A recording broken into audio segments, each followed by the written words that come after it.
ఏ పదాన్ని ఇది అని పేర్కొనలేమో అది నిత్య సత్య పదం. ఏ నామాన్నైతే పేరుతో పలకగలమో అది నిత్య నామమే కాదు.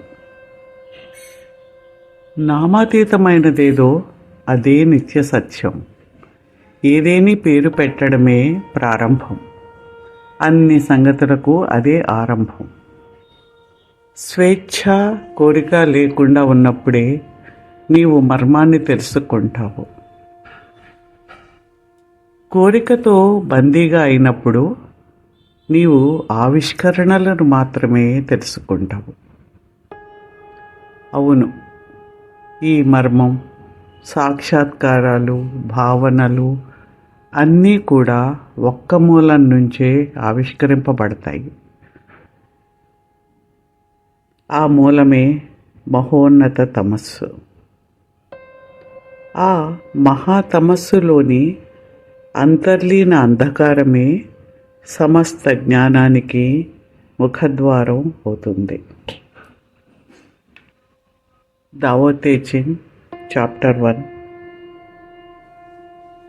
ఏదైతే ఏ పేరు పెట్టలేమో నామాతీతమైనది ఏదో అదే దావ్, అదే మహాపదం, అదే మార్గం.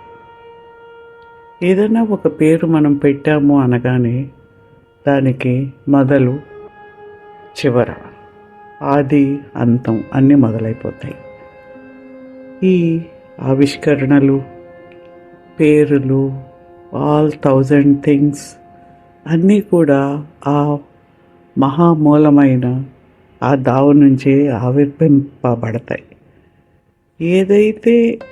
ఏదైనా పేరు పెట్టగానే అది నిత్యం కాదు, దానికి అంతం ఉంటుంది. కాబట్టి ఏదైతే నిత్యము, సత్యము, ఊహాతీతము అయినదే ఏదైతే ఉందో అదే దావ్.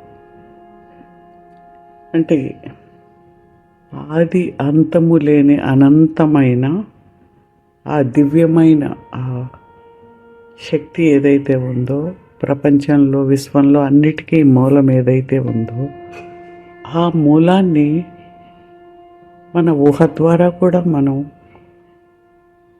పట్టుకోలేము, అర్థం చేసుకోలేము. ఆ ఊహాతీత సత్యాన్ని అనుభవించడం ద్వారా మాత్రమే మనం ఎరుక కలిగి ఉంటాం. అది తెలుసుకోవడం అని కూడా అనలేము. దానిని ఒక జీవన ప్రవాహంలాగా, ఒక నది ఎలా ప్రవహిస్తూ పోతుందో,